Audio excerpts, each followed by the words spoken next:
So let's have our very first example on the bisection method.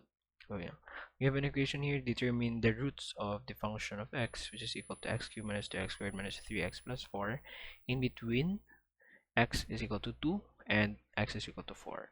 So the lower guess is 2 and the upper guess is 4. By the way, no, pwede nyo siya i-write as this, no? This is the boundary, no? In between the interval 2 and 4. And the acquired accuracy is having a tolerance of 0.5. Again, no, the tolerance is 0.5 using bisection method.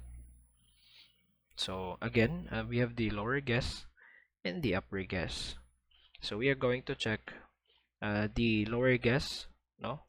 That is 2 cubed minus 2x, 2 times 2x squared minus 3 times 2 minus plus 4. So the function of the lower guess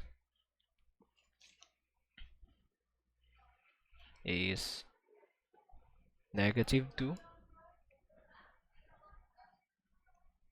and then the upper guess, this is f of f4, that is, you just substitute that to the equation,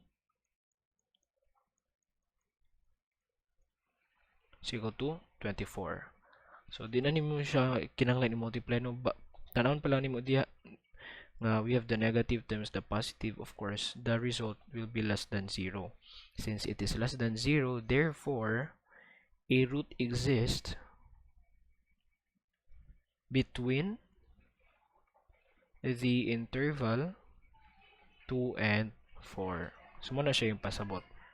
So first is you have the lower and upper guess. If there is no lower and upper guess pasabot, you are going to check the product of the functions of the lower and the upper guess. If it is less than 0, then pasabot, there is a root between that, and then you can proceed with the calculation. So muna siya, no, we have the lower guess and the upper guess. And then since tanawon pa lang danon, you no need to multiply, you just compare the f of x's, now the functions of the lower and the upper guess. If it's less than 0, then the root exists between these two. So therefore, there's at least a root in between the xl and the xu. Now calculate for the xr. So the root of the equation using bisection method is you just add the lower and the upper guess, and then you divide it with 2. So we have the lower guess plus the upper guess, which is 2 plus 4 over 2 all over 2, that's equal to 6 over 2. And then our new root is the 3. Since we have the new root, you are going to check the function of the new root. So we just substitute, diba ang new root is 3. So you just substitute the value of 3 there. So to the given equation, so we have 4. So if you remember, diba, si f of xl, nga first na to has a negative sign, and f of xu is positive.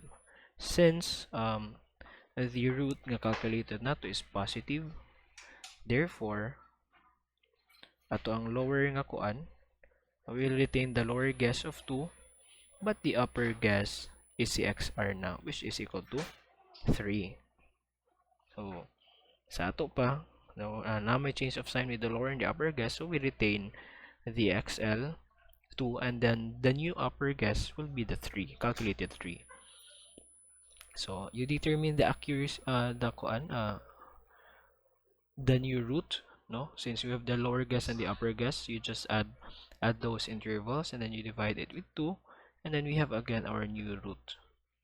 Don't forget to check the tolerance, diba, which is 0.5. So again, the tolerance is the absolute of the lower minus the upper all over 2.